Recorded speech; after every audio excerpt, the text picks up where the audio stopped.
Hello. Thanks for wandering in. Welcome to my channel. My name is Angel. For personal readings or donations, you can see the links below.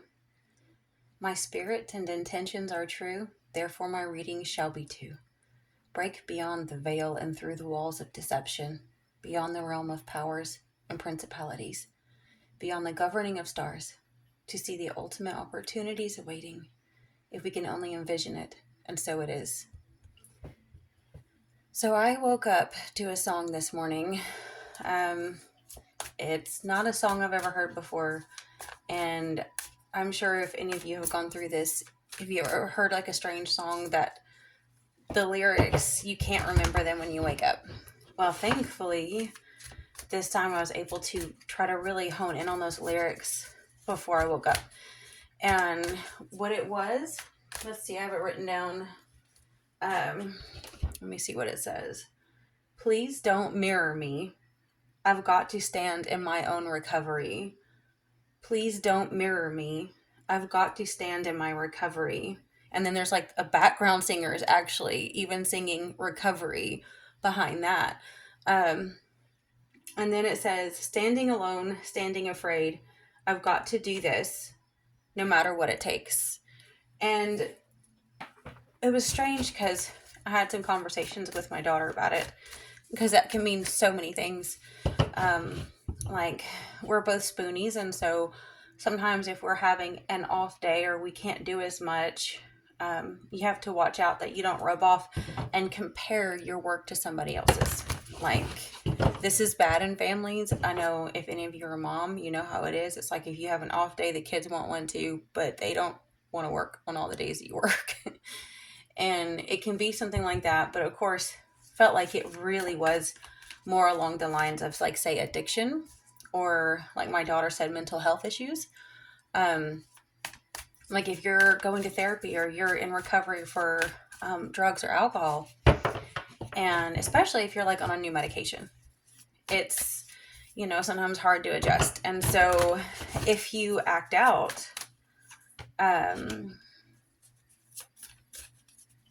the other person, and I'm not even saying, like, I don't know how else to explain this, but like, say you're not yourself, or someone close to you is not themselves, and it may be instinctual, natural for you or them to kind of do the same thing. Like, say someone, or you yourself have quit drinking, and maybe like there's kind of that, like there's those trauma bonded couples. It's like you're not together and you are, and you're not and you are, and you text and you don't. And it's like if you're not talking, they're just going to post themselves out drinking with a lot of people.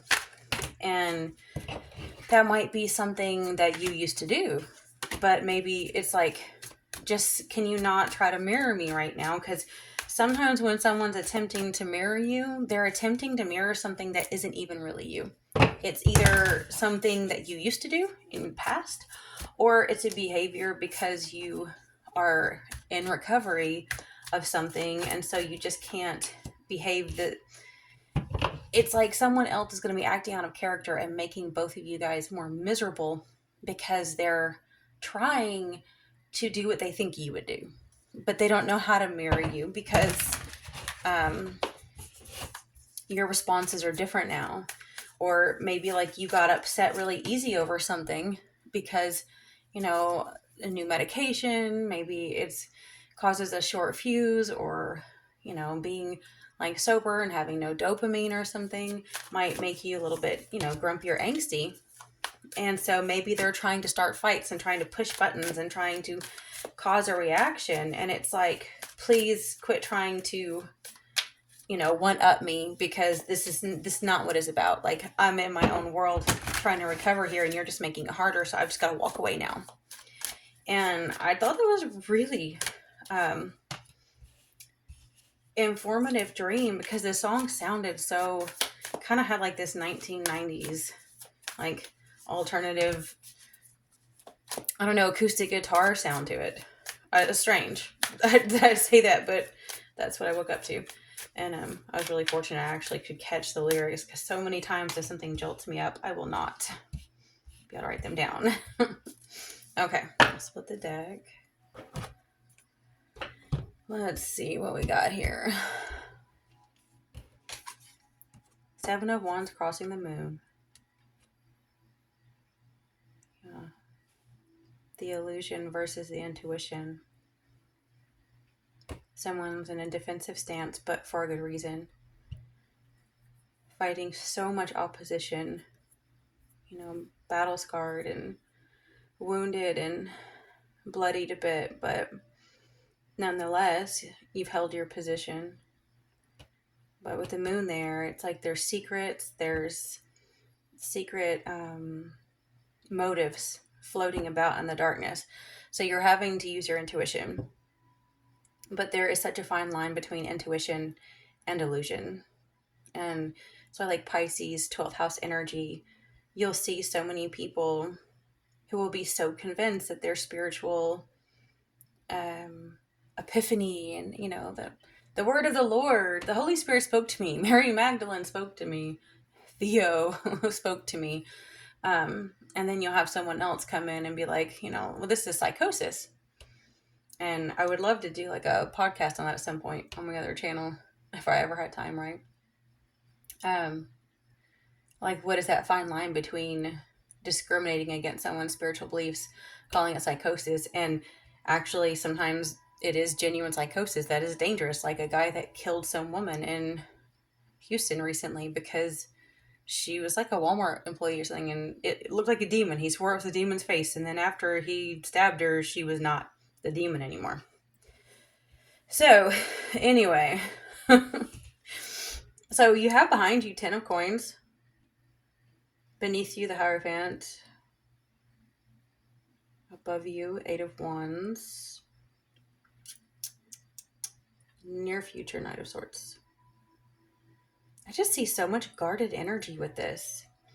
It's like, I do feel like if in the past you had 10 of coins, it doesn't have to mean ultimate wealth or anything, but it can mean that you were set, like, you were on a path, a timeline that was either lucrative or at least stable.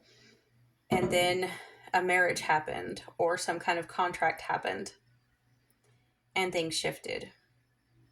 It's when you give up the Hierophant. So many people try to make that a positive card, and I just can't. As much as I know about Freemasons and the Catholic Church and any organized patriarchal groups made by men, it's nothing good about it. It's all about coercion, control, domination. I mean, even the card, look at it. There's subservient. Oh, beg master, please, give me. Oh, we will do it. We're your flying monkeys. It's I can't stand religion. And it's like something, a group of people stepped in, a contract with some kind of group of people, always more along the religious than normal law. This, quite oftentimes, this actually does cross similar to justice because so many people in these religious organizations and secret organizations run the law. So it can be anything like that. Trying to tame you, trying to control the stability that you had. And with the 8 of Wands above you, it's like that's you aiming for, forward movement, like out of whatever this was. And in the near future, you have the Knight of Swords.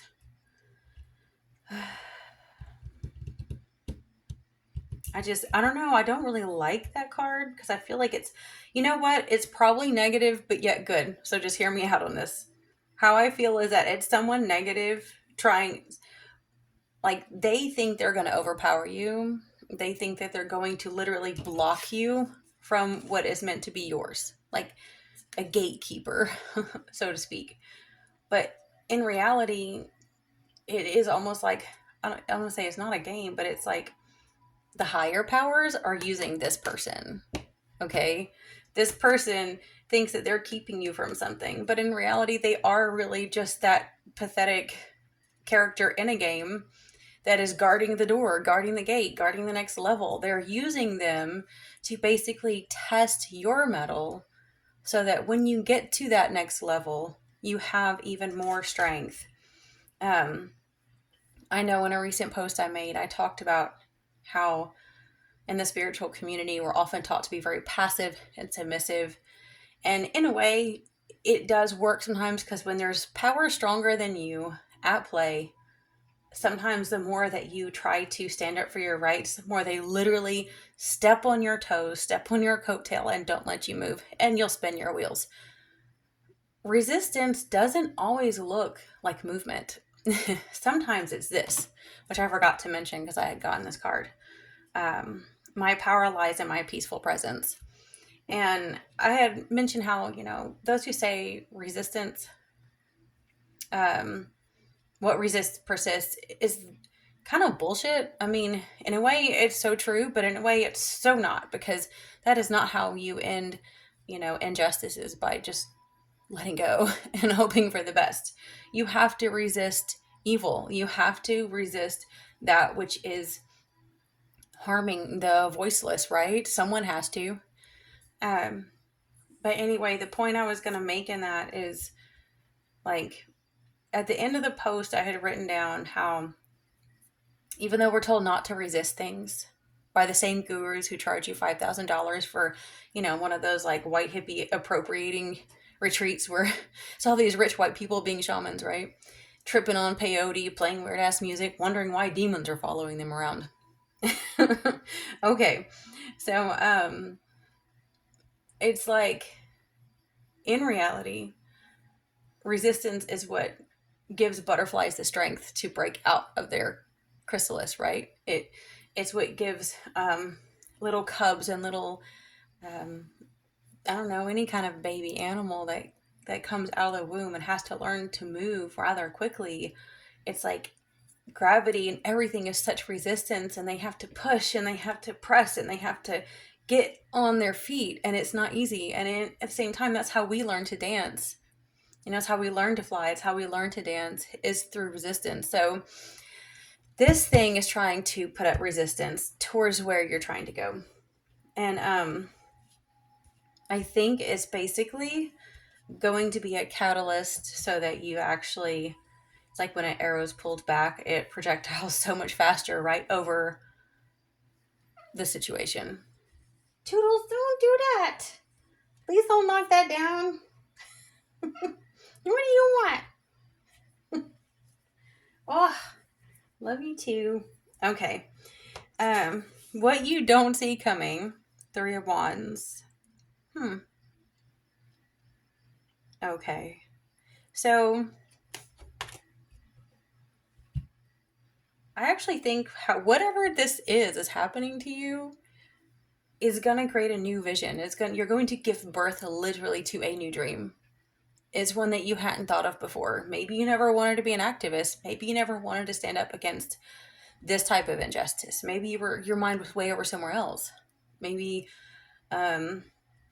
you're trying to get into healthcare and you end up getting into some conservation instead. Or maybe you were in the spiritual movement and something has called you to get in the school system. And whatever it is, it's like, whatever this challenge is, this gatekeeper that you pass through, gives you a whole new perspective, a whole new vision, a whole new opportunity that you probably wouldn't see had you not gone through what you're about to go through. And it's strange because what others want for you is almost like the opposite. Like, this is building your vision and giving you greater foresight. And they want you to feel left out in the cold. They want you to feel as though you don't have, even look at like the symbols in that, like the kind of Freemasonry symbols of the builders. And if you see my Substack bio, you'd see I talk about how we don't need a compass and a square. Nature doesn't grow in straight lines and we don't want to be tamed, basically, right? And when this is reversed, you even have the Eastern Star there. So the divine feminine is had enough of being put in a box. This builds coffins, okay? And they want to nail you in. They want you to feel alone. They want you to feel like no one is going to work with you. They want you to feel completely isolated and left out. But again, They can't see the inner man. And I can't help but think of so many like Tibetan prayer flags, if you read what a lot of those say. And there's so much in Buddhist movement. And granted, like I said, I don't like religion, and Buddhism isn't really a religion anyway, but it does have a lot of patriarchal roots, okay? I'm not going to get into that right now, but they have taught men how to tame themselves rather than trying to tame, women or trying to tame outsiders. It's all about taming the inner person. And I think that's important. And a lot of that has to do with like this, my power lies in my peaceful presence. I mean, I have a lot of heathen DNA. I'll just say that. Like, I'm not above lopping off heads, smoking them, and turning them into ashtrays if they're a child predator and we were, at the end times and there was no law. So, I'm not that peaceful. But thankfully, reading a lot of Eastern wisdom has helped tame that kind of heathen side of me, that rage, that furious mother. And then, of course, Callie comes along and reminds me of why I feel the way I do. And I know she will kick some ass for me because I love a lot of Hinduism too. Um, which is strange because I know, again, I said I don't like religions. I should say I probably dislike the colonialist, patriarchal, Abrahamic religions the most because of how much damage they've done on our end of the world anyway. So, anyway, and then I still really like a lot of what Jesus taught, but what he taught was nothing like what anyone does around him or even now. So, it really, a lot of what he taught was already taught through Buddhism and Hinduism, to be honest. Which is funny. Yeah, not. Let's see. Okay, so we have the Five of Coins reversed.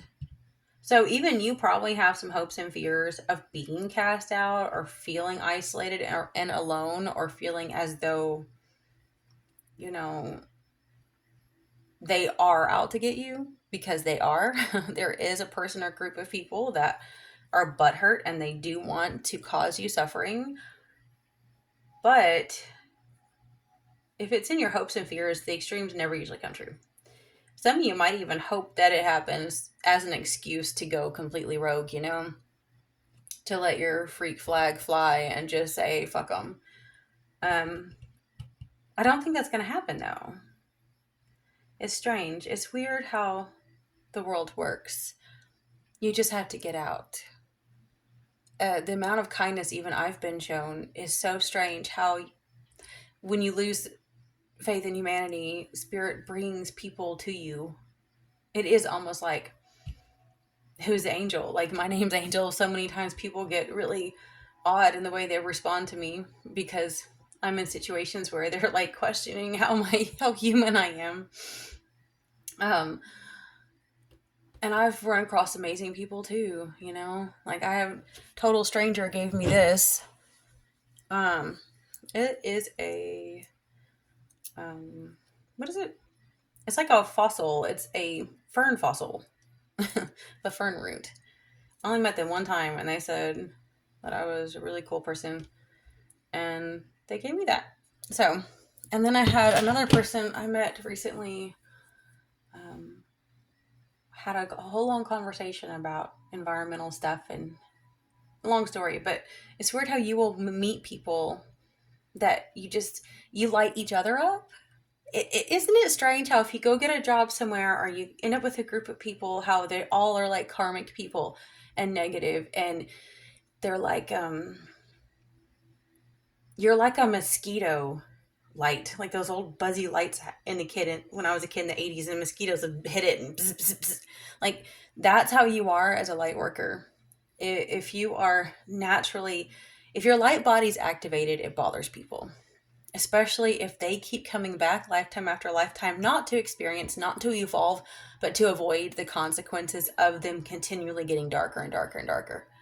And there's way too many people hijacking this planet right now and doing that, and they have zero intention of changing. And I think that's one thing I do disagree with a lot in spiritual groups, is the idea that we all come here to evolve, because I see a lot of people avoiding that, actively avoiding growing spiritually, like running from it.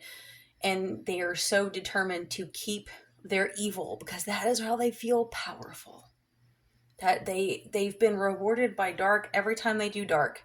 So they just think, I keep doing dark, I did get more. But then they will not evolve. Like when they die, they'll just keep coming back because they do not want to go and actually face themselves.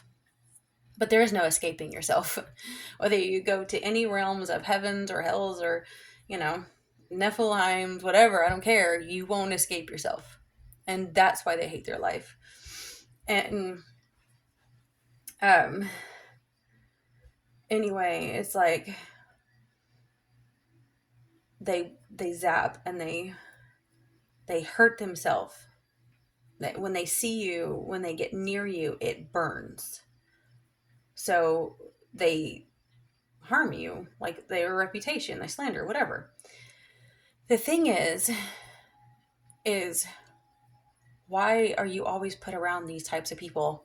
Or is it just because there's too many of them out there? But how come when you're alone, you always run into other light workers? Isn't it strange?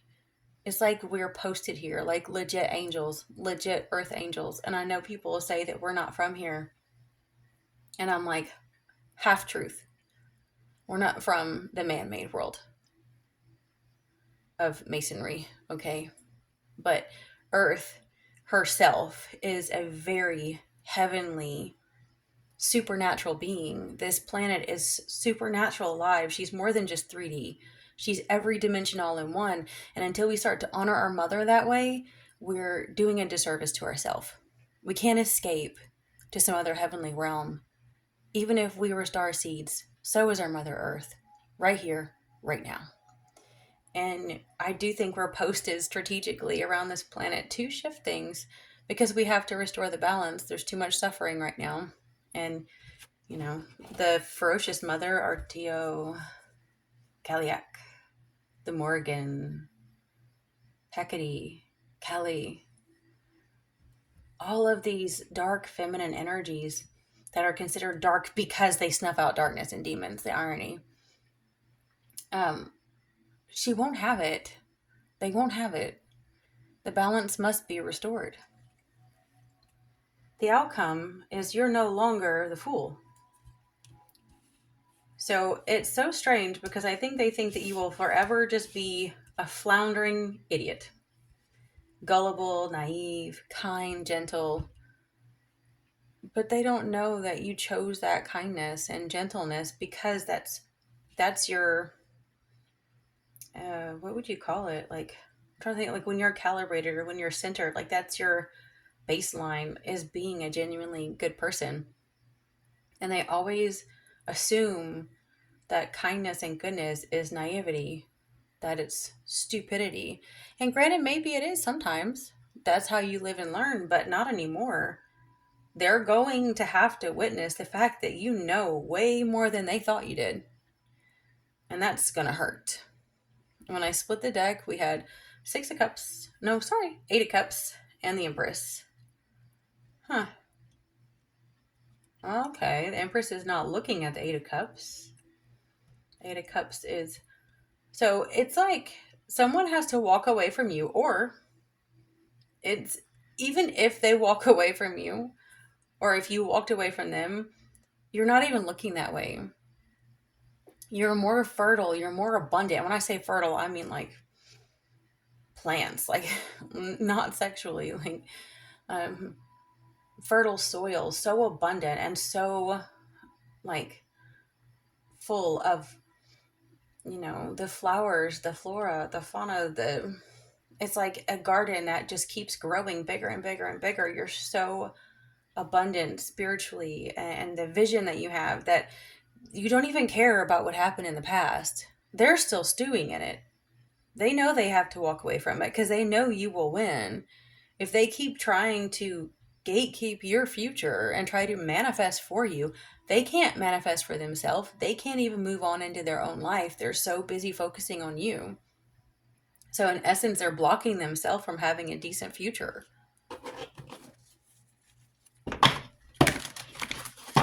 I don't know, but when I had said that, I could feel like the tension that they know they have to choose to let you go. And I think this is a resounding theme. A lot of these karmic people want so bad to hold light workers back, but once they realize that we're not here for them, we never fucking were. We weren't here to play by the rules. We weren't here to toe the line. We weren't here to stay within the masonry. We weren't here to walk in their man-made laws of bullshittery. And once they really get that through their head, that we follow a higher law, one that is just, one that is truth, they can't handle it because they don't know how to do that. The first card that came out was Emperor, right underneath Empress. I do feel like there is someone rooting for you. Truly. Because it's the Lion, it's the Emperor, it's beneath you, it's upright. All of these other cards are coming out reversed. There is someone or something powerful. It could be the Almighty Creator himself with that lion presence. I think of like Archangel Michael, or even to Ogun in Voodoo. Both of them, that he can be symbolized by Michael, and like say number 444 and things. Very fierce warrior. He's got the sword. It can be Leo energy, but I feel like it's a protective spirit. Like it can come in the form of a person, but I feel like it's more like a very strong ancestral spirit that will quite literally cut heads off for you if they have to. And I ended up pulling this one out next to it, Patience. And it's reversed. I don't think they have any more patience for this situation. That is like such a pretty card too. No. The Moon. So this spirit will no longer wait. Secrets are going to come out. We've got the Page of Air reversed. Looks like Page of Swords. Something is going to be released and be exposed. Again, we have the Hangman. We had the Fool here. We have the Hangman reversed. Okay, so I think that symbolism, it's like, I'm sure that you can feel it better than I can find the words for it. I don't want to just say, oh, the sacrifice here or whatever. It's almost like they needed you to look like the Hangman. They needed, to look like an example. That's the word I'm thinking of. They wanted to make an example out of you so that no one would ever test them or try them again. But instead, it's the total opposite. They just cut your ropes off. Or this spirit did, anyway. Oh, Toodles. Hold on. Go on. I don't know if you can hear that, but my Toodles is smart cat, smartest one, like our familiar, and our dogs are pretty smart too. And we have bells on our doors so they can like ding the bells when they want in and out. The little bells you can get at like Dollar Tree or something, which I don't like buying much anything from places like that, but if I do, it's something I will keep for years. And I've had those bells for a long time. Okay, so let's see. Where are we at? Okay, and then we have the 8. 8 of Fire reversed. That's 8 of Wands reversed. 6 of Water underneath that. And the Tower reversed. Okay. So even if you were aiming for fast movement, again, what's going to happen instead of a quick movement is going to be more in an inner change. You're probably going to end up being more receptive, going into more of a visionary state, because you have to rebuild after this very destructive cycle in your life.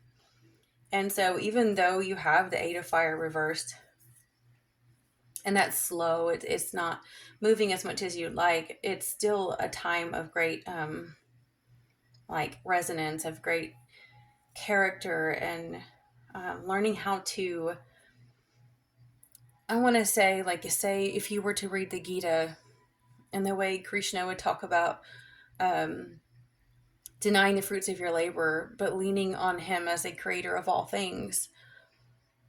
It's kind of like that. It's less about what you do and more about getting calibrated, getting centered, holding your peace, holding your energy through these obstacles.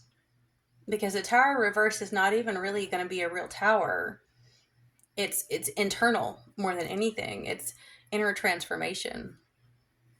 I know this came out on the top of the deck when I was shuffling. Align your life. What is not aligned and what needs to be changed.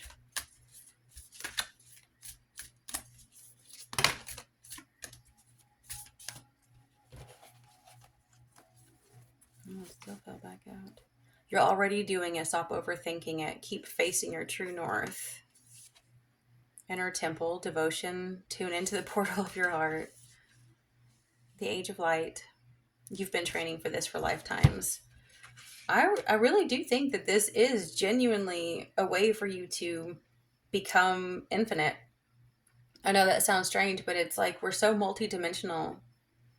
We are, the kingdom is within us. We shine from so many facets, and we don't even see our own beauty and our own strength. So I'm pretty sure that whatever it is that was trying to destroy you has been really the opportunity to build new foundations, but not just a foundation here in the man-made world, but foundations in the infinite, where you're building your true character, which is great because, you know, as I've said before, it's hard for people to get to do that in a world that is so out of balance, where there's so much suffering.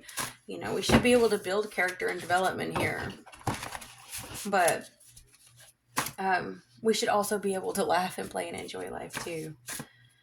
But you're going to get that opportunity because as you align with peace and you know where peace comes from, it's not through action, it's not through the fruits of your labor, it's through connection to the divine. Pain of authenticity can feel unbearable. Oh my God, that is like an Aquarius anthem right there, I'm telling you. Fear of judgment often comes from judging others. You have to make assumptions in order to fear them. That's true. That's true. I'm shocked I even wrote that down because that's probably me trying to be positive when you don't want to know people are judging you. But you know, when you have that sense, because you know, sometimes you can like feel it scratching, right? Like you can, but at the end of the day, it's like,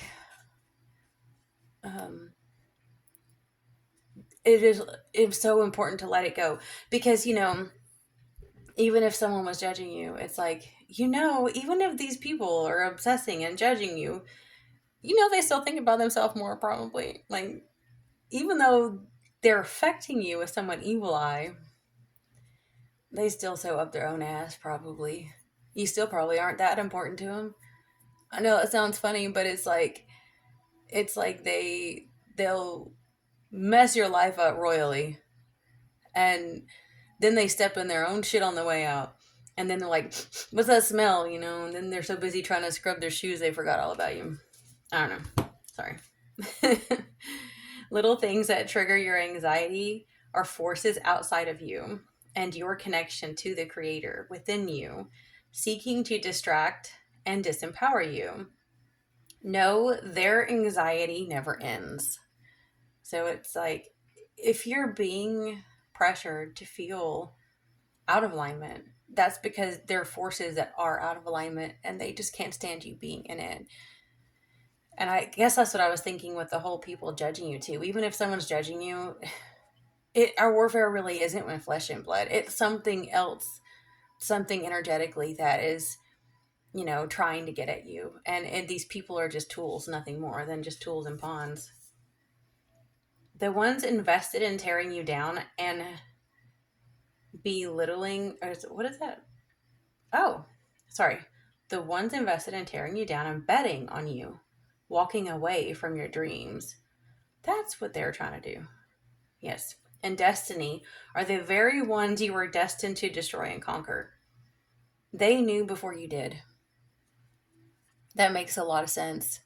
It does, because sometimes, like I said, you may never have wanted to face them. You had your own vision, your own dream, your own hope, but maybe, just maybe, you were destined to topple their false tower, to, you know, rip their shaking sand foundation to the ground.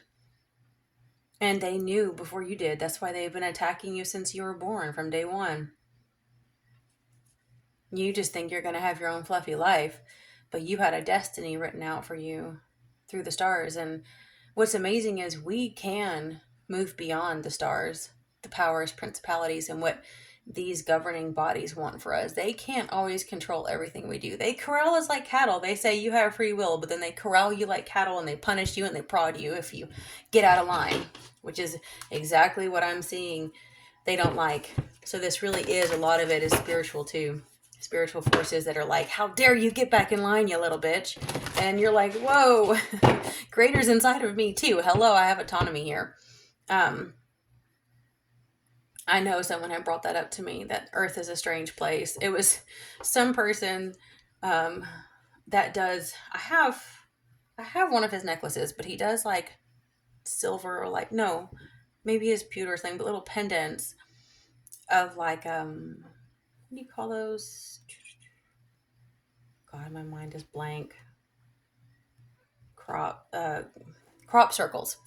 And he was saying that like certain alien races come here and they basically become rebels, and they refuse to be a part of like the whole galactic thing, because it's not any better than our governments. It's like they all act to be good, but they're all conceited and all about themselves too. So they just don't want to be a part of it. And they're like, you can't take me back because we have free will on this planet.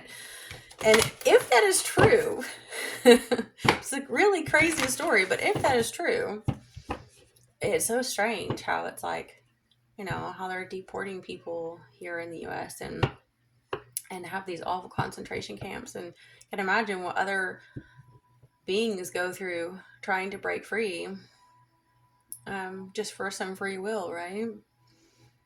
But I think that's why some of the most ancient wisdom in ancient Hindu and Buddhist texts are so invaluable, and Jesus talking about it too, of the kingdom being within you and your connection to your creator, because that is where your power lies right now. Because to be honest, it sounds a lot to me like the forces around you are spinning their wheels, and they want you to feel the same way, and they can't get along. They're all fighting amongst each other. So of course there's a shit show going on. Okay, so we have the swan reverse, and then we have the wolf. That is a definite ending in a love relationship and a walking away. Flat out. Because the wolf can represent so much loyalty, and they also can walk alone. The swan reverse, that's because it ended because it wasn't mutual respect. It wasn't full of equity. It wasn't full of genuine love. But the wolf is also so representative of soulmates. So I think being where you need to be, you'll probably meet your soulmate if you haven't already. You could be your own soulmate. The creator could be in a way. And I ended up putting it right above where that emperor is. So there could be a very strong spiritual force that is going to bring in who's meant for you, or bring you where you need to be. One or the other. I probably ended up making this so long, didn't I? I probably should wrap things up. Oh my goodness, because takes forever to upload these right now. It's always something, isn't it, guys? Always something. Gotta love it. Pressure makes diamonds. Okay, processing grief. My losses prove how deeply I loved. Oh God, don't say that. That makes me want to cry. I can't even have flashbacks of like, I don't know. My losses prove how deeply I loved. When discomfort becomes a friend, my most limiting beliefs are healed. Befriending pain. We got that last time. I think some of you guys may be going through a lot of pain and suffering right now. And I'm sorry. I am. Hopefully this just cracks your heart that much wider open, and never give up fighting for those that you love. Because they're there with you in spirit always. Okay, I'll talk to y'all next time.